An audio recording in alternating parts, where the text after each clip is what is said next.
If you're looking for clear, pro-life thinking, cutting-edge apologetics, and a fresh approach to abortion dialogue, you've come to the right place. This is the Equipped for Life podcast. Welcome to the Equipped for Life podcast. I am Josh Brahm. I am here with Rachel Crawford, and we wanted to talk today about back alley abortion arguments with more depth than we have before. We talk about it a bit in the Equipped for Life course.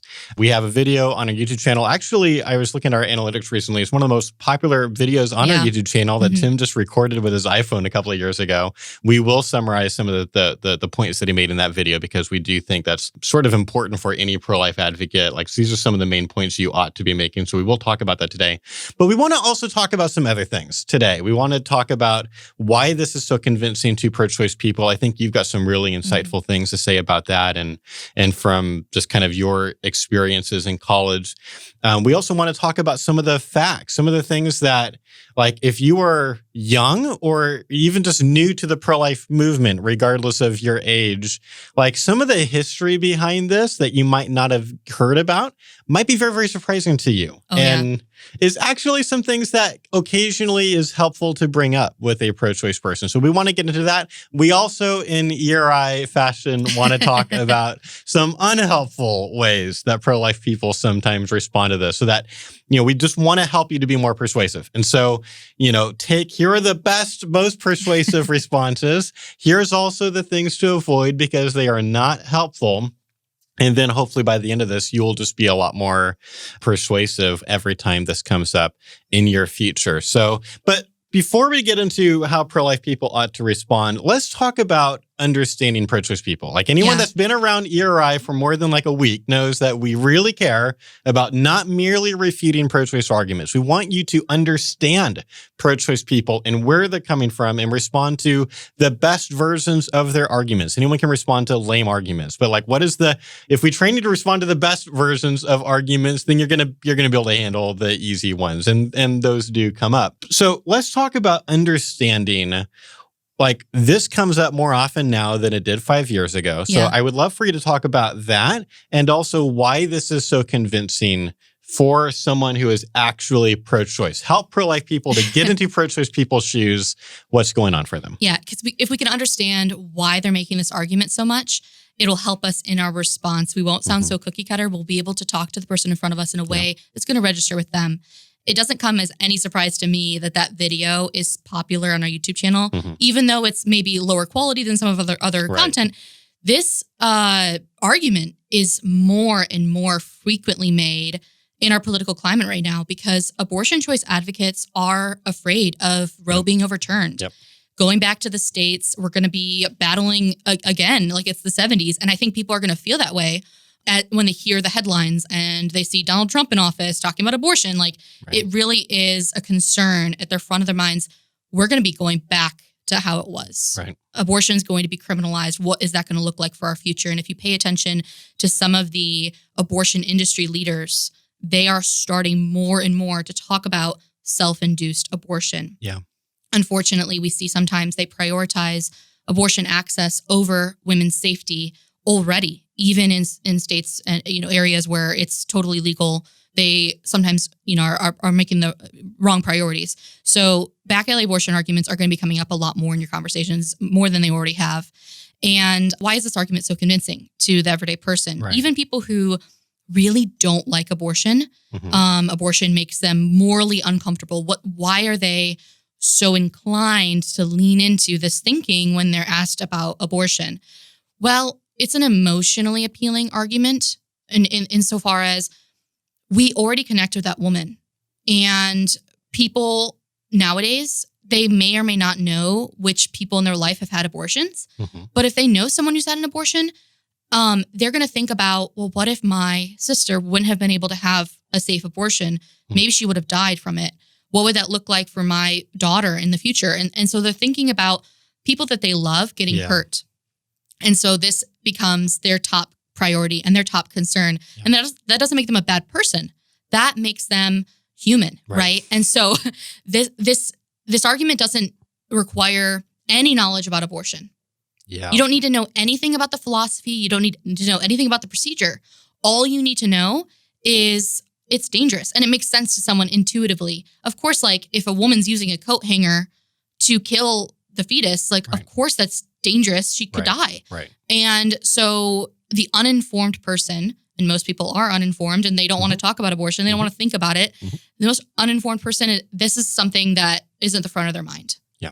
So that's one of the reasons I think that this is so convincing to them on its face. The other thing is when people on the other side talk about abortion, they put a heavy focus on back alley, coat hanger, self-induced abortion, and women before Roe died from abortion. Right. I mean, that is something that is cycled through heavily.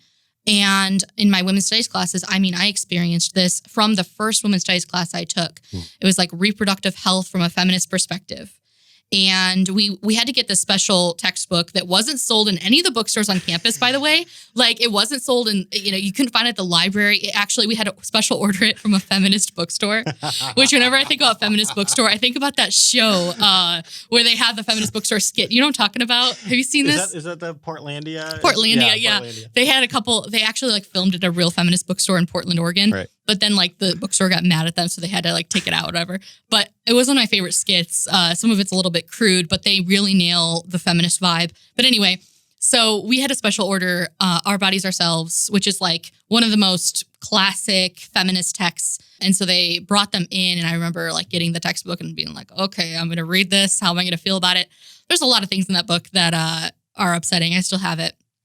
And I was looking through it while we were preparing for this episode, because I was reflecting back on how we were taught about pre-Roe abortion in the United States in my class.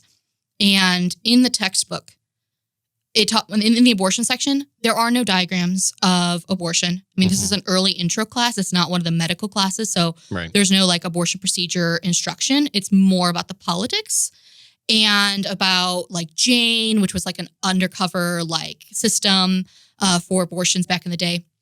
And different things. And one of the things that's in the textbook is an image.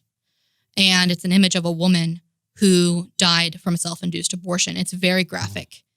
And it's interesting that they're using that image of, in their minds, an abortion victim, right? They're excluding one of the victims here. There's no picture of the baby. Right. But they're putting that graphic image in for a reason, because it burns into your mind and you don't forget it. Yeah. So if you are a pro-life person who uses abortion images in your dialogues, which I think you should, and we talk about how we do that here at ERI, I would encourage you to take the time to look at these images too and reflect on them, because there are things about my pro-life stance that make me really feel sick. But at the same time, I feel confident in my pro-life stance that it is the side I want to be on. Right. But I think that we have to look at, if we overturn Roe like we want to, if we criminalize abortion again, some women will die from self-induced abortion. That is a reality. And that's not something we want to dismiss in our conversations. It's something we want to recognize and take very seriously. Yeah. So speaking to that. Yeah, and I'll just as a quick clarification, just because I know what you meant, but I'm going to add a clarification. Like, obviously, overturning Roe doesn't instantly criminalize abortion. Then it goes to the states, and then there's going to be a bunch of state battles. But I'm tracking with you.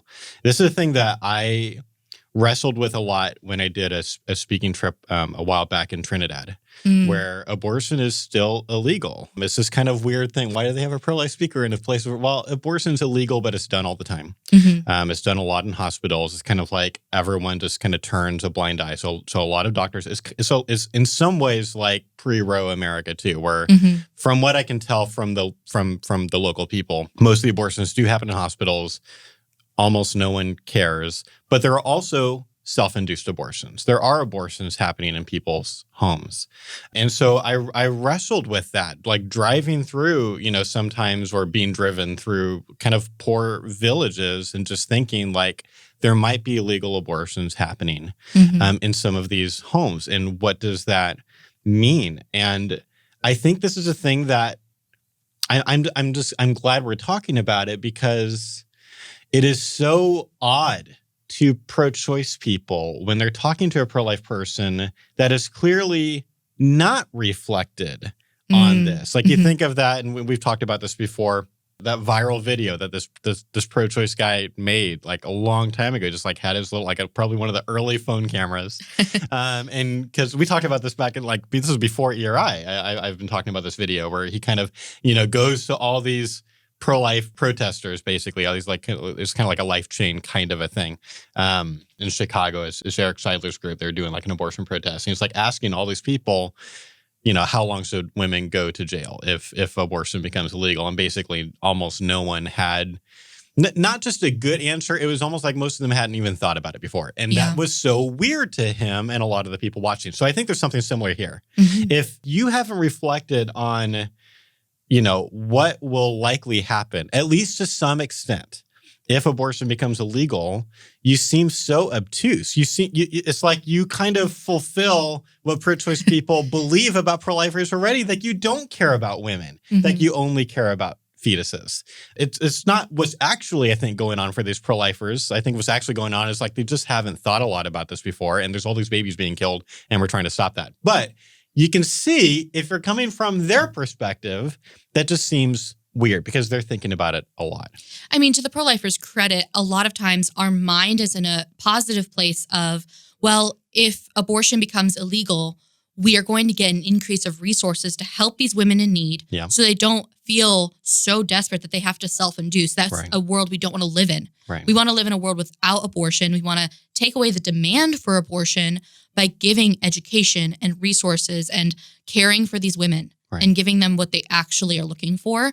And most women are not desiring that abortion. They wish they could have, that baby or choose a loving family for that baby or whatever else is going on. And so I think sometimes that's where their head's at. Yeah. And the pro-choice person is like, get real, be practical. Like, are you really think no one's going to self-induce? Yeah. What do you think should happen to them? And we want to think through it. There's another, I totally agree with that. There's another thing pro-life people sometimes, like, we're focused on, well, there's multiple like things that pro-life people tend to be focused on in these conversations that make you seem more obtuse on this topic. But one of those would be to, like, again, this trying to be fair to the pro-lifer.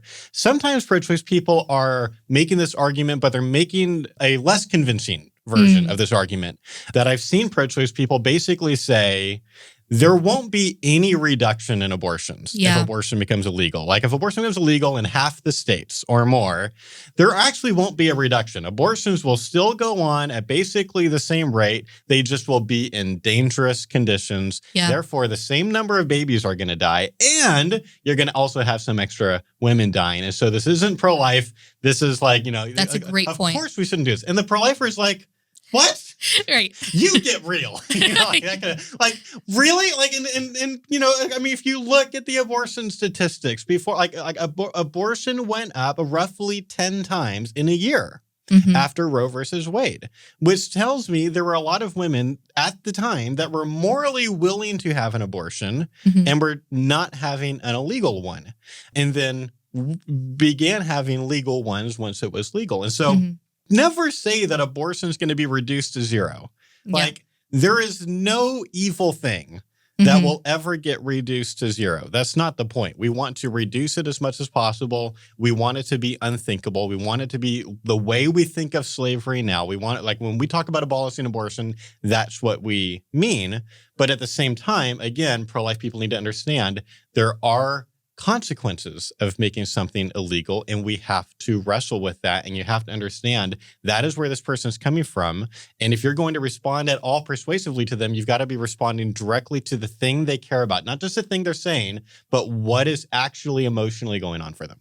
Yes. And another thing that I hear brought up a lot is, well, what about women who have miscarriages? Are you going to investigate every miscarriage? Right. And we talk about that in the, like, should women be prosecuted if abortion becomes illegal? We talk about how that might be handled. We also talk about it in another podcast where we took a closer look. I think it was El Salvador, maybe it was Argentina. It was it was El Salvador. And we look at video. There's like this viral video that, like, Now This had made, and then we kind of analyzed it. Yeah, we analyzed it because it goes into these cases of these women who have been sent to prison for supposed miscarriages. So we talk through that. The episode is number 37, Responding to Pro-Choice Propaganda. Right. So that might give you a little spoiler alert of what we thought about that video. But I think be aware of that concern, and that's legitimate, we should have a way to respond to it. And if that's not something you've thought through, you should think more about that. How's a reasonable way to both protect the unborn child, but also not investigate every grieving family who's just had a miscarriage? Because women seeking help after a self-induced abortion and after a miscarriage at the hospital might look similar in some cases. So what's the best way to handle that? Right. Be aware that might come up in your conversations as well. Yep. So I want to talk about like how, going off of that, how do we respond well when someone brings up back alley abortion? So do you want to start us off? So, well, because we've got several points we want to make, but I think I want to start with what not to do. Okay. We will talk about like how this looks later on, because we're not going to say don't ever do this. I'm going to say never start with this argument. And it's the argument that a lot of pro-life people who've been around the stuff, around the facts and logic, like they want to start here.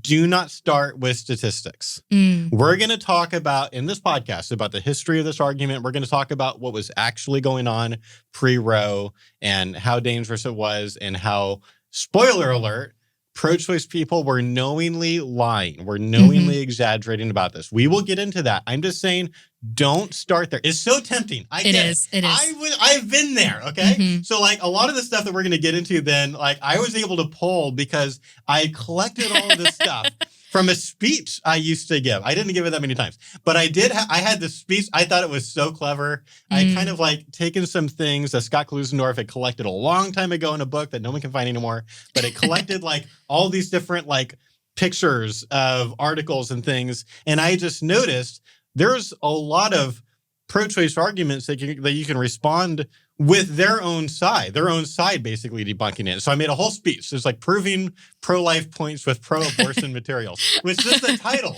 indicates to you how different I was 13 years ago or whenever this was. But I had a whole talk, and back alley abortion was one of those. And I had all the facts and I had all the logic, and it was just like, man, just like dunk on the pro-choice people when they bring this up, because I've got like 4 or 5 people from their side saying it's not true on multiple levels. Okay, so you look back at that and you cringe at yourself. Yes. But tell us why. Why shouldn't we respond with statistics if they're on our side? Because it is not persuasive to most pro-choice people. Why is it not persuasive? If it's factual, why is it not responding to what their actual concern is?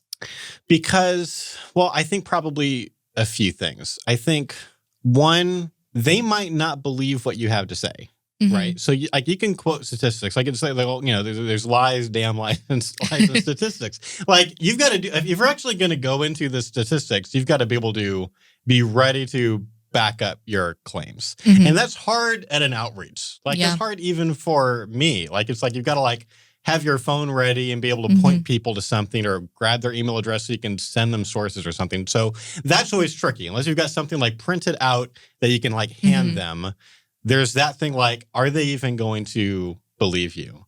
But secondly, I think it's like, and this is kind of why sometimes I joke around when I talk about facts and logic, when conservatives start or maybe emphasize or maybe only sometimes talk about facts and logic, a lot of times then you end up having this thing where conservatives and people on the left are missing each other. Yeah. Right? And this kind of goes back to that Jonathan Haidt stuff that we've talked a lot about, where typically the primary drivers of people on the right are going to be things more like justice and traditionalism and reacting to disgust, whereas people on the left tend to be primarily driven more by things like compassion.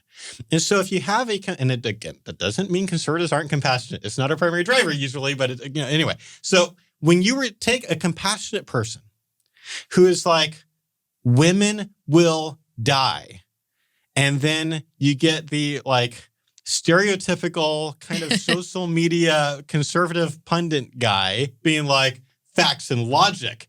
There's not that many of them that will die. It won't be millions that'll die. It'll only be thousands. Like, it sounds so uncompassionate to the pro-choice person. And I just think, like, in the end, I think one of the important points here for the pro-lifer is, like, you got to understand, you actually don't need those facts to make a far more persuasive argument on this. Like, in the end, instead of getting into a long debate about statistics, which is what you're gearing yourself up for probably to do. Once you bring in the statistics, you might now be doing 10 or 20 minutes on that. And every once in a while, that might be the right call, but like, I want to put that at the end because you might be able to deal with this response and help the pro-choice person understand this. Like, there might be other good pro-choice arguments. This isn't one of them, and kind of deal with it with philosophy and kind of just like ways of thinking about ethics without having to get into a really long thing about fighting over statistics. And again, if we go back to understanding where that person's at right now, when they're asking this question, they might have that image in their head of the woman who's died from a self-induced abortion. Yeah. They might have their relative or themselves in their head. And so they're like, well, what about this person's life? Right. And you're like, well, they're a minority. Right. Whoa, the worst. Bad on so many levels. It's like if this is why we don't encourage people when the pro-choice person brings up the issue of rape to start with, well, that's just 1% of the abortions. It's like, hey, dude, that seems so like minimizing of people's horrible experiences. That's still over 10,000 women that deserve to be talked about. It's not weird that they're bringing that up. Stay tuned with the next podcast. We're going to get more into that in the next podcast. Yes. Saying it is clearly so much more helpful to respond relationally, to start with that common ground of course, it is horrible anytime someone is raped. And is in that situation. It should happen less often, and we should punish rapists better in our society. Like, there's all these different things you can say that help them understand you are a human being that cares not just about fetuses, but about people in general. And I think it's the same thing here. So you've got to start with some common ground. I think it would be tragic for anyone to die in an abortion. Whether it's a woman, in my case, I'm also thinking about the baby because I think it's a person. You might disagree with me. We can talk about that. But like for me, I don't want anyone to die in any abortions. There's not some part of me, some nefarious like subtext here where I'm like, women who have abortions are so bad that it would serve them right for them to die. And there are extremists who have said things like that before. Yeah. I've seen it. I've seen it on, pro-life subreddit or whatever, where it's like, it would serve him right. They have it coming. It's they say that. Horrible. And so starting with common ground and like agreeing, okay, yeah, you're right. That would be horrible. That would make me really, don't really want sad. that to happen. I don't want it to happen. I don't want women to die from illegal abortion. I mean, just saying that doesn't make you weak or squishy. To lead with compassion, you're about to make an argument. Yeah. And this is just going to help them hear the argument and it's true. It's worth saying. Speak your beliefs. If you don't think they should die, let them know that because they might not know that. Yep. So we know what not to start with. Don't start with statistics. Start with common ground on both. It would be tragic for this to happen. And I agree, it will happen to some extent if abortion becomes illegal. Like, I actually don't suspect it'll be a coat hanger abortion thing. I think most of the illegal abortions in the future will be chemical abortions. And so it's a different thing. But still, okay, I'm with you. Women will die. Let's talk about once you want to get, once you're ready to make more like pro-life arguments, once you're ready to counter their view, what are the best things to do? Yeah, so I'm going to draw from Tim's video. It's called Back Alley Abortion in 5 Minutes. Back Alley Abortion Arguments. Oh, sorry. Back Alley Abortion Arguments in 5 minutes. And we will link that in the show notes and you can find it on YouTube. But the first part that I would emphasize in the conversation, once we've found some relational common ground, is I would ask them if they believe that there should be any abortions that are illegal. Yeah. And I would point out the problem. If we say, okay, only first trimester abortions, and someone wants a third trimester abortion, and they feel so desperate for that abortion that they're willing to do it on their own, right? Shouldn't we make that legal? Because this is an extremist argument. Right. You cannot pick and choose. And as we know, many, many pro-choice people are firmly against late-term abortion. But if you're going to make the back alley abortion for the first trimester, you have to make it for the third. There cannot be an exception. You could even say this for sex-selective abortion. If they get a gender test with their ultrasound, they find out they're having a girl, they really don't want to have a girl, and now they want to seek an abortion for that reason. But we've outlawed sex-selective abortions. Well, maybe they're so desperate to kill their baby girl that they're willing to do it in a dangerous way, Right. we should just make that legal too. So like there really are no restrictions you can place. And so that's the first thing I would do is talk through that. We make a similar argument with some bodily rights arguments. And the second thing that I really want to read this quote that Tim says in the video, because it's very his style, but I think it makes a great point. And of course, you'd want to put this in your own words. Right. But this is how he phrases it. He might ask his pro-choice friend a question like, do you think, like I do, that abortion is an unjust act of violence against an innocent person? If you don't, that's okay, and we should talk about that. But I do. And so it affects the way I think about these questions. Can you think of one other example where we should keep an unjust act of violence legal to make it safer for a perpetrator to do it anyway?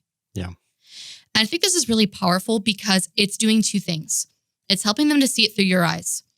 Given that I believe abortion is a lethal act of violence against an innocent person, Right. of course I'm going to want it to be illegal. Right. And can you think of any other case where we make an exception like that? Right. And it is, I will point out, it is very difficult to have a thought experiment that does this. Yep. We've tried brainstorming out, and in the course, we tried teaching a thought experiment. In our experience, that sometimes is not very effective because thought experiments oftentimes, if they're too weird, then our intuitions don't kick in the way we want them to. Yep. And so I don't even know if you need to use a thought experiment where you try to frame it in some other way. I agree. Just think about a violent crime of any sort. What if that violent crime was dangerous for the perpetrator? Right. For whatever reason, it's dangerous. Bank robbery or something Right. that. Like let's say for some reason, bank robbery, it puts their life at risk. And they say, I'm going to rob banks anyway. Right. Would we make bank robbery legal? You know, again, you want it to be something violent maybe. So, Right. you know, they're using armed force or something. So no, of course we wouldn't. And talk through it with your friend and help them think through it like you do. Right.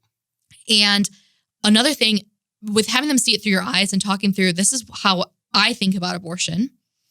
And if you don't think the same way I do about abortion, of course, we're going to disagree about this other thing. So let's talk about that problem. Right. What is abortion? Who does it kill?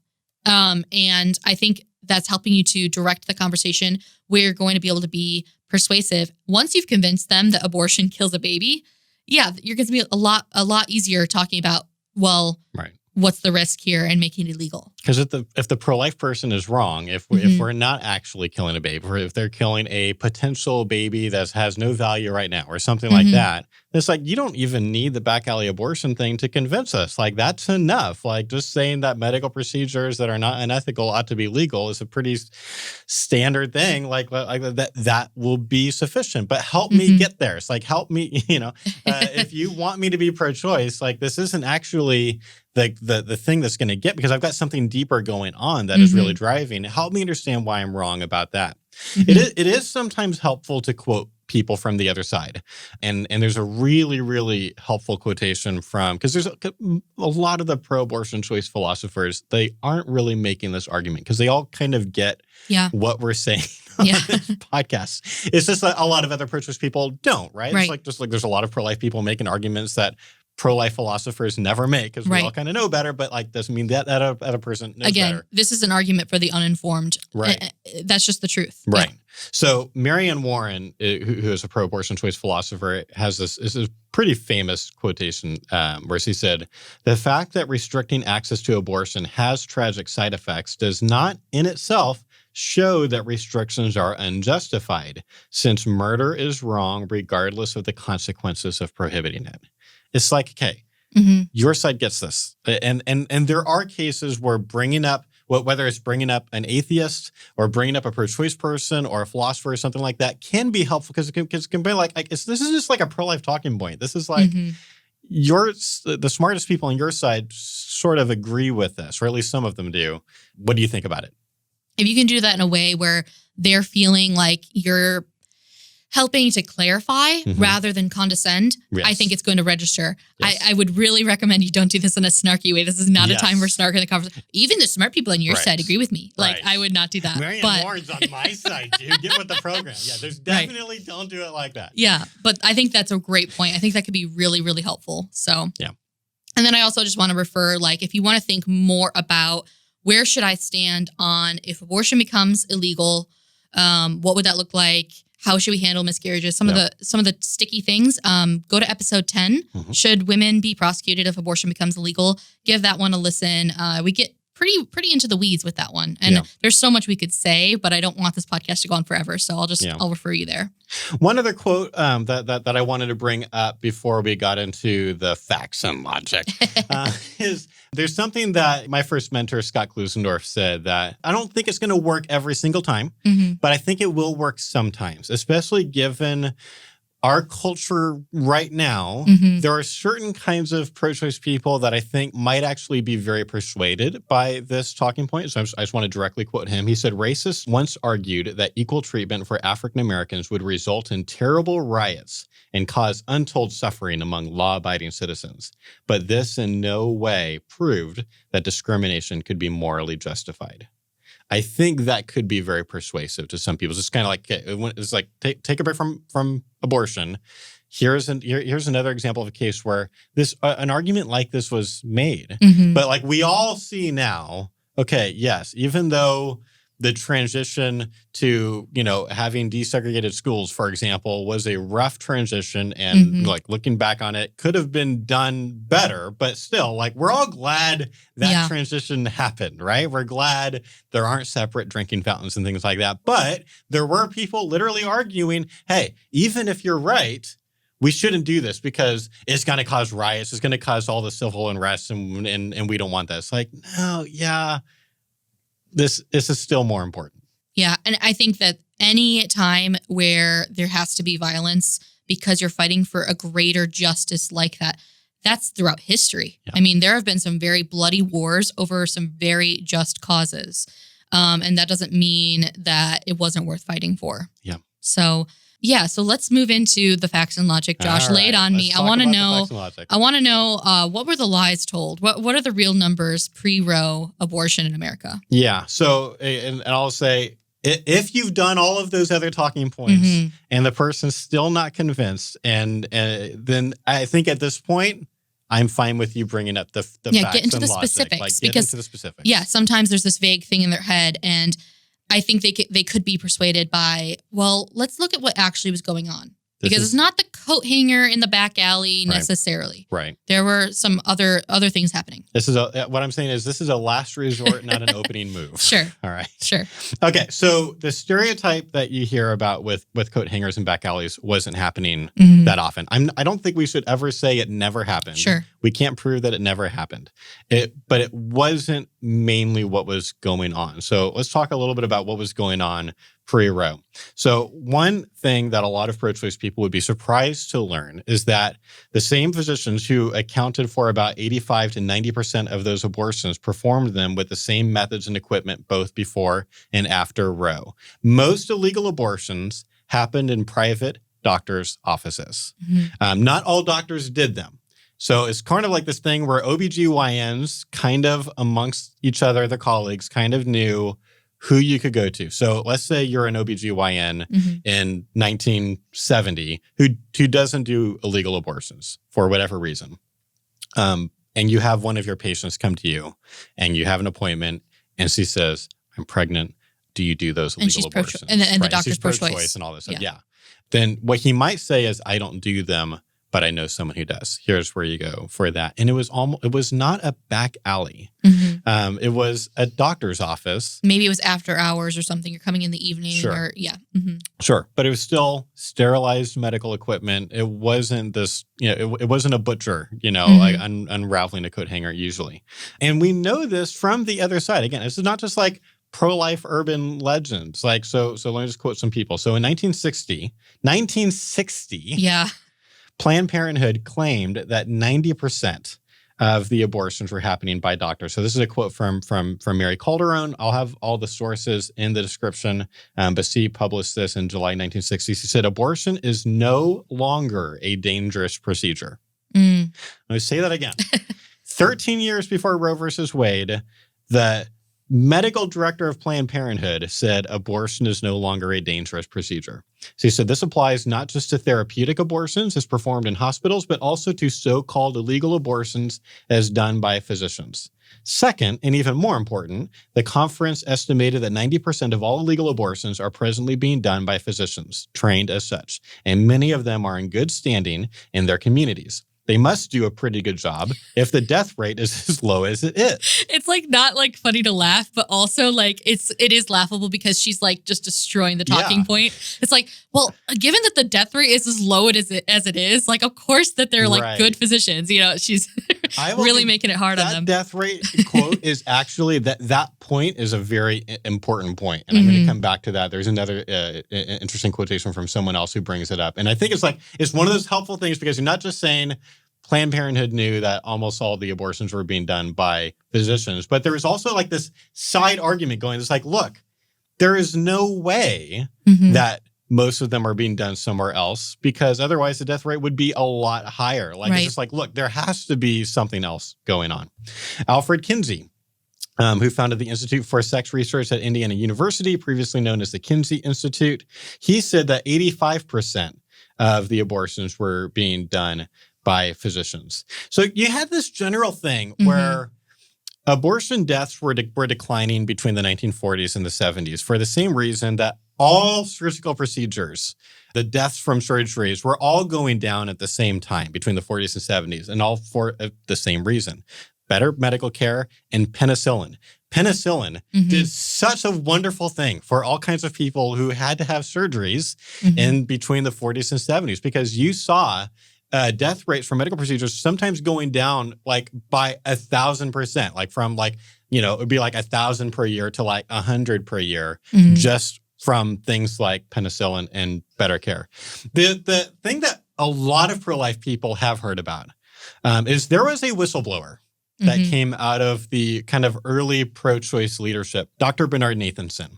He was the co-founder of NARAL, the National Abortion Rights Action League. This was like one of the main groups that was very effectively pushing to make abortion legal. And he was one of their co-founders. And he basically ended up admitting that they lied about the numbers. So there was a statistic that everyone quoted, and you still hear it sometimes today, although you heard a lot more back then. 5,000 to 10,000 deaths a year. This is a huge crisis. Therefore, we need abortion to become legal. And Dr. Bernard Nathanson, after becoming pro-life, admitted it was totally bogus, and they knew. Here's quoting directly from him. He said, it was always 5,000 to 10,000 deaths a year. I confess that I knew the figures were totally false. And I suppose the others did too if they stopped to think of it. But in the morality of our revolution, it was a useful figure, widely accepted. So why go out of our way to correct it with honest statistics? The overriding concern was to get the laws against abortion eliminated, and anything within reason that had to be done was permissible. That's super utilitarian. It's like, hey, it doesn't matter if we're lying. If you know, because we're right. Of course, abortion should be legal. And if the way to make that happen is to lie to the public, to the Supreme Court even, then that's what we'll do, because in the end, the result will be the right result. We'll be getting the right outcome. So it doesn't matter what we have to do to get there. It's really bad. Now, some pro-choice people that you're talking with, you know, they're not stupid necessarily. And so they're skeptical, and they're saying, well, of course he's going to come out after he's pro-life and he has this like conversion or whatever. Right. Of course he's going to come out and say, well, yeah, I lied. But how do we trust him? He's pro-life now. Yeah. You know what I mean? Yeah. Like so, I could see someone saying that. Absolutely. And I'm glad you asked, because this is where the idea of thinking about the death rate becomes really important. And again, this only makes sense if you're someone who like understands the statistics at the time, which no one is going to now unless you do the research. But I think one of the most powerful quotations on this is from Dr. Christopher Tietze. I hope I'm pronouncing his last name right. I think I am. He was the chief statistician for, among others, Planned Parenthood and the Center for Disease Control. Yeah. Okay? And so writing in Scientific America in 1969, again, 4 years before Roe, here's what he had to say about the 5,000 to 10,000 stat. He says, some 30 years ago, it was judged that illegal abortion deaths might number 5,000 to 10,000 per year. But this rate, even if it was approximately correct at the time, cannot be anywhere near the true rate now. The total number of deaths from all causes among women of reproductive age in the U.S. is not more than 50,000 per year. The National Center for Health Statistics listed 235 deaths from abortion in 65. Total mortality from illegal abortions was undoubtedly larger than that figure, but in all likelihood, it was under 1,000. Here's what he's saying. If you take all the women of reproductive age who die from any reason, whether they get sick, whether they die in a car crash, whether, just like any point in their reproductive age window is 50,000 a year. Right. And it is inconceivable. The piece of the pie for that abortion rate, like it doesn't make any sense. You're not going to have 10 to 20% of all of those women dying from one single source. Like it's just inconceivable. It's like, there's no way that could be true. And so I heard a lot of people quoting him saying it was probably right around 500 was kind of the guess that he was using around then, because it had to be under 1,000 just because of basic statistics. And that makes sense to me. It is kind of wild that people accepted it. But at the same time, if you hear 5 to 10,000 a year are dying, you're like, okay, yeah. Right. But you don't know that there's 50,000 women in that age group dying. Right. So you're not doing the math. It is absurd. People tend to be, I'm sorry, this is a pessimistic view, but even people now, if you think about the way the general public responds to any news story, if there is a laziest way to respond. I heard David French talking about this recently. If there's like a laziest way to respond, that's the way we're going to do it. We're going to read an article or two and have our opinion and call it good. Most people wouldn't be analyzing the statistics to this level. And so, yeah, I think a lot of people were ignorant, not in a pejorative way, just like not knowing all the facts. And it kind of makes sense. It's a bummer. It's really bad. It's not good for people to believe false things. And a lot of people back then believed false things. And to some extent, that was on purpose from pro-choice leaders. And they should be ashamed of themselves for that. Like, and pro-lifers don't do that either. Like, we should not lie or exaggerate things just to win the day on this. It's wrong. Yeah, I agree.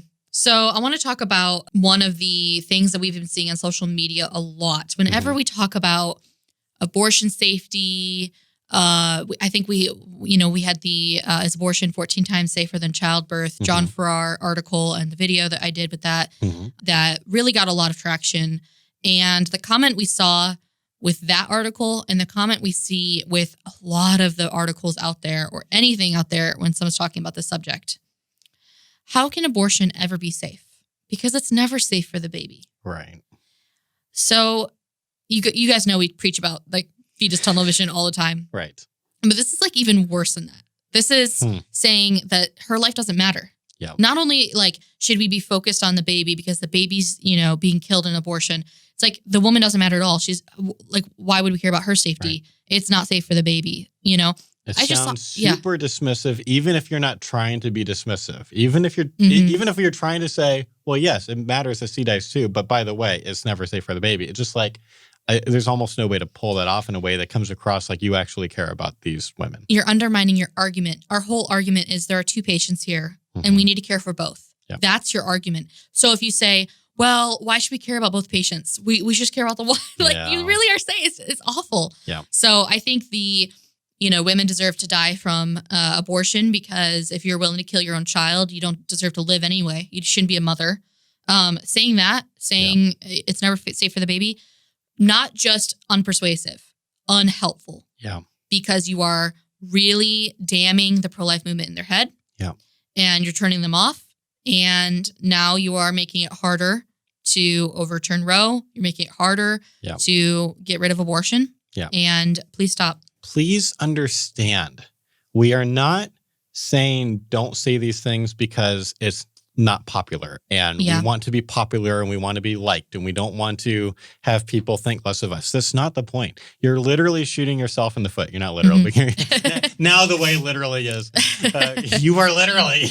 But you really are. You're shooting yourself in the foot. Because this is the point that I made in the Fetus Tunnel Vision article was if you come across like you have a broken moral compass, which you do if you connect every single time when more than 30 people die to abortion. You seem like you have a broken moral compass, like you only think one thing is wrong, or you only care about one thing. Then that is a problem.